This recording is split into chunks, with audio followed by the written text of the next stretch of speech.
如果提到现代军事航空 ，F-35战斗机往往是首当其冲的代表，其高科技的光环似乎掩盖了其他同样优秀的机型。尽管 F-35在美国空军和海军中的地位日渐稳固，但它的崛起并没有使传统的超级大黄蜂失去光彩。事实上，超级大黄蜂战斗机在数量和战术应用上依然是美国海军的中流砥柱。回顾历史，随着 F-14战斗机的退役，仿佛一个时代随之落幕，而超级大黄蜂迅速接过了空中作战的重任，成为美军的重要空中武器。某种程度上，大黄蜂这个名字象征了它的双重特性，既能执行制空任务，也擅长对地攻击。它不仅仅是一个精确、高速的打击平台，还配备了先进的雷达和远程制导武器，使其战斗能力远超 F-14。然而，为了承担对地打击的重任，超级大黄蜂在设计上做出了一些取舍，确保了它在多样化任务中的全能表现。台湾空军的战机老化问题已成为一大难题，美国的武器供应商仿佛及时送来援助，就像成熟的果实在枝头低垂，暗示着收获的时机。当台湾依然依赖老旧的法国幻象5型战机执行空中拦截任务时，一个关键抉择已摆在眼前：是让这些老战机退役，还是通过升级延续他们的生命？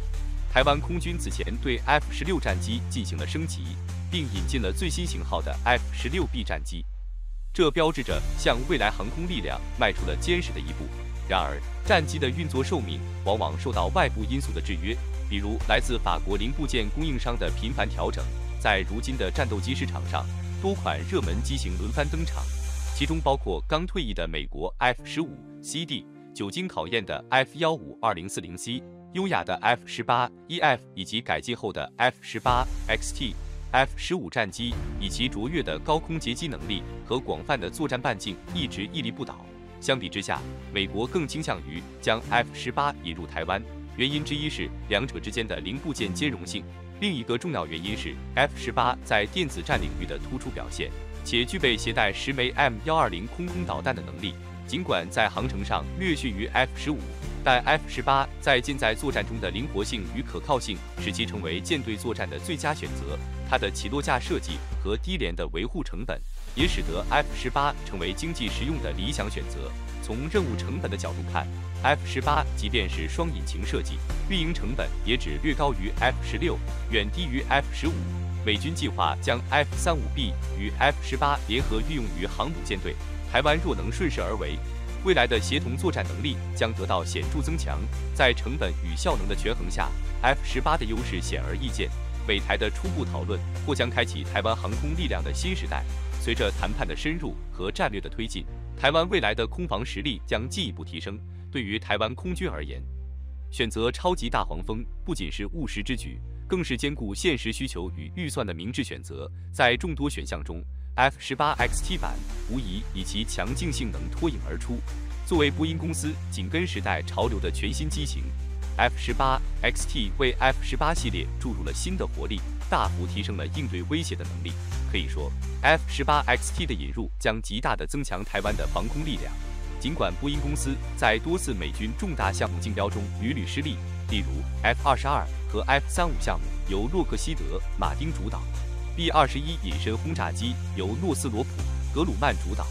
但这并未影响 F-18XT 成为台湾首选机型的潜力。波音公司转而专注于现役战斗机的升级改造，这与当年 F-15E 的成功模式相似，最终也获得了政府的认可。F-18XT 沉默风版本是波音公司基于 F-18的又一杰作，尽管外形与传统超级大黄蜂相差不大，仍保留了熟悉的气动设计，但在许多细节上实现了质的飞跃，尤其在技术应用方面， F-18XT 相较于 F-18E 有了显著提升。F-18XT 的两大改进尤为值得注意。首先，它装备了创新设计的宝型油箱；其次，取消了机翼上的外挂架，改为封闭式武器舱。这些改进不仅解决了美国海军舰载机长期面临的航程问题，还在不牺牲武器载荷与机动性的情况下，大幅提升了 F-18XT 的作战范围。传统的外挂油箱虽能短期内增加航程，但会牺牲武器载量，而通过舰载加油机来解决这一问题，虽是权宜之计，实际上并未彻底解决问题。新一代舰载战机的研发面临诸多挑战，从隐身能力到降低机体热量，每一项提升都需付出巨大努力和成本。美国海军在构建其空中力量时，正面临与武器发展规划相关的瓶颈。关于 F-35C 的采购进展，海军一直犹豫不决，最终才勉强下达了订单。相比空军对 F-35的大规模采购，海军在订购 F-35C 时显得格外谨慎。尽管扩大了 F-18E/F 超级大黄蜂的采购量，但对于 F-35C 的需求始终令人质疑。这种犹豫反映了海军对未来舰载机选择的迷茫和焦虑。在这样的背景下， F-18XT 版本为海军提供了一个巧妙的解决方案。通过加装保型油箱， F-18XT 在几乎不影响机体空气动力学特性的前提下，显著提升了航程，无需依赖外挂油箱，战机的外形更加简洁。这不仅提升了隐身能力，还增强了机动性，极具现代战场的适应性。随着波音公司的持续创新， F-18XT 的推出为台湾空军带来了新的战术选择。在未来不确定的战场上，拥有这样一款可靠的舰载战斗机，将为台湾的防空系统注入新的活力，提供更多的战略选择，继承了 F-18家族的光辉传统。F-18XT 无疑将在台湾空军中书写新的辉煌篇章，成为应对各种挑战的强大支柱。F-18XT 沉没风的设计精髓在于其对燃油容量和作战效能的无缝提升。通过革命性的保型油箱设计， F-18XT 的燃油容量大幅增加，额外提升了3500磅的存储能力，与原有的14400磅内燃料相结合。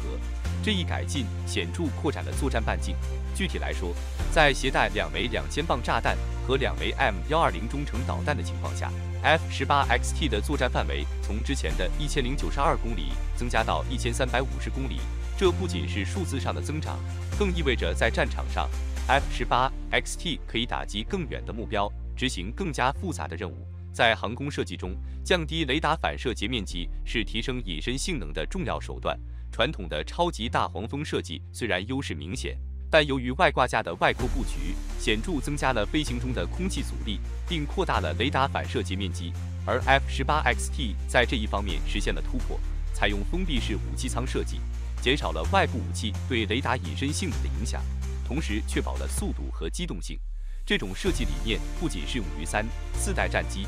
，5代机也遵循类似原则。比如，英国为 F-35研发的隐身吊舱，有效降低了雷达探测率。波音公司在 F-18XT 的设计中，每个封闭式武器舱能够容纳4枚 M120中程空导弹，成功实现了从机翼外挂武器向内置武器舱的转变。这一创新大幅提升了 F-18XT 在战场上的生存能力。在动力系统方面， F-18XT 同样表现出色。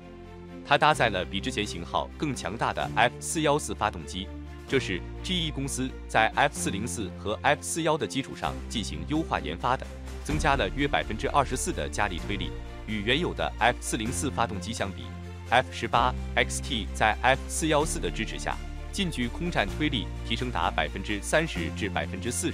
超音速推力也提高了20%至30%。这些显著的性能提升，经过波音公司21次试飞的验证，证明了其可靠性。在保型油箱和封闭式武器舱的协同作用下， F-18XT 的隐身性能也得到了显著提升，达到50%。在电子作战能力方面， F-18XT 展现了卓越的实力，配备的球形飞弹与激光防御警示系统显著增强了其防护能力。此外， F-18XT 的座舱下方装配了与 F-35类似的前视红外搜索与跟踪系统，使其在被动模式下能够探测、追踪并锁定多种目标。这种被动探测能力特别适合对抗5代战机能够扫描地平线上的雷达和战斗机释放的红外线热量，为 F-18XT 提供与5代战机抗衡的能力。总的来说，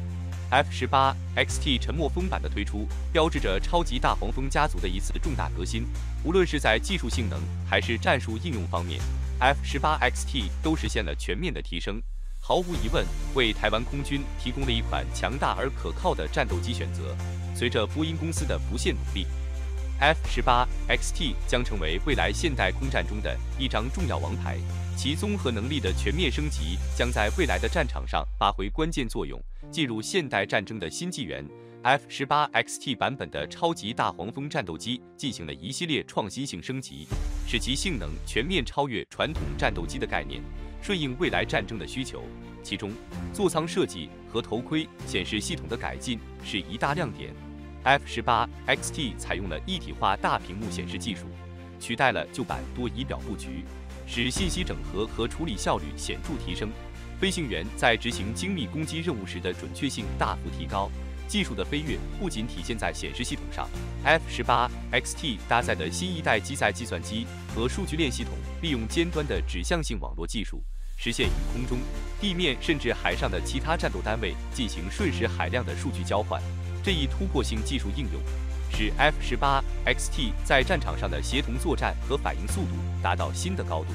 甚至有望追赶或超越当前美军的标杆 F-35C 战斗机的实战能力。通过一系列深度升级 ，F-18XT 超级大黄蜂在续航、速度和火力等多方面的性能超越了 F-35C 和俄罗斯的苏35等竞争对手，具备与5代战机抗衡的实力。这一全面升级的性能恰好符合台湾空军在现代化空防体系建设中的核心需求。与之相比 ，F-15SE 在新一代战斗机中显得稍显逊色，而 F-18XT 的表现则让人印象深刻。